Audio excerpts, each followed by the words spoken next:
अच्छा डॉक्टर साहब, विज़न की या ख्वाब की बात तो बहुत सारे लोग करते हैं ना,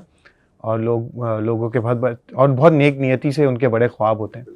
लेकिन उन ख्वाबों को अमली जामा पहनाने के लिए एक रिगरस मेहनत की या एफ़र्ट की ज़रूरत होती है। जैसे माशाल्लाह अगर आप 80 यानी काम तो आप उससे पहले से कर रहे हैं, लेकिन 87 में आपने ख्वाब देखा और अभी तक, तो एक ज़बरदस्त किस्म की एफ़र्ट है। मैं चाहूँगा आप इस पे थोड़ी-सी रोशनी डालें, क्योंकि अमूमन बात को लोग एक तरफ ले जाते हैं, या तो वो समझते हैं कि सिर्फ़ ख्वाब होना ज़रूरी है या सिर्फ़ अल्लाह पर एतमाद होना ज़रूरी है, और वो शायद उतनी एफ़र्ट हम लोग पुट इन नहीं कर पाते, जो मैंने अपने साथ भी देखा और अमूमन अपने इर्द-गिर्द लोगों को देखा। कंसल्टिंग में भी ये बात ऑब्ज़र्व की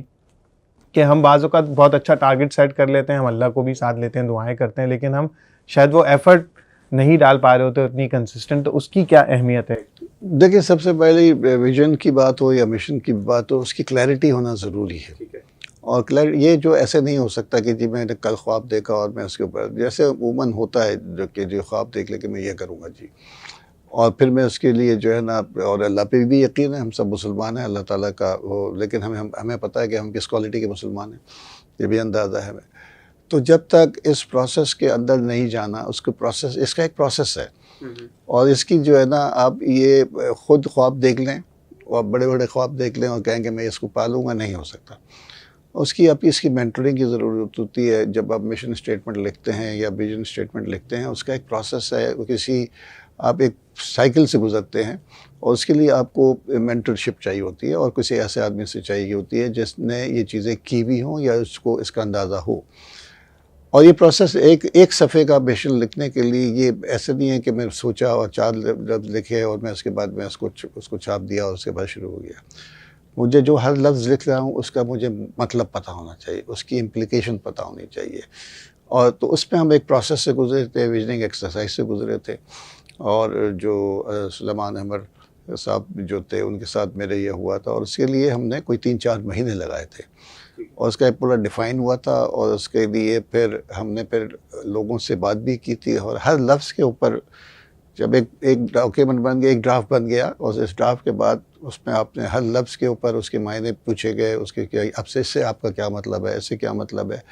और फिर उसके बाद अगर वो नहीं क्लैरिटी नहीं है तो क्लैरिटी लेके आए, जब क्लैरिटी हुई तो फिर उस लफ्ज़ को उसके हिस्से में हिस्सा बनाया गया।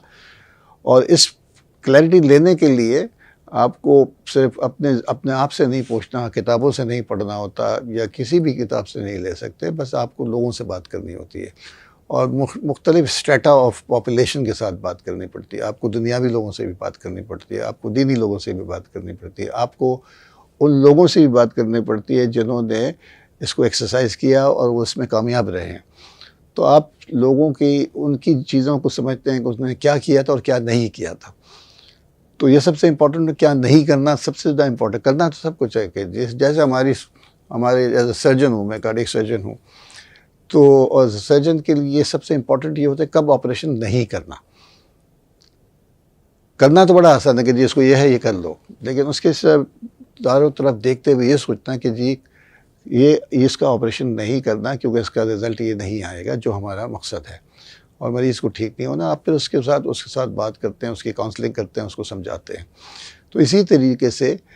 क्या नहीं करना और क्या करना है, उसका एक रूट बनता है, और उसके साथ फिर उसके लेके चलते हैं, और फिर आप अपनी टीम के साथ बैठते हैं और उसको अलाइनमेंट लेके आते हैं। अगर वो आपके साथ अलाइन नहीं है तो आप उसको अपनी टीम का हिस्सा नहीं बना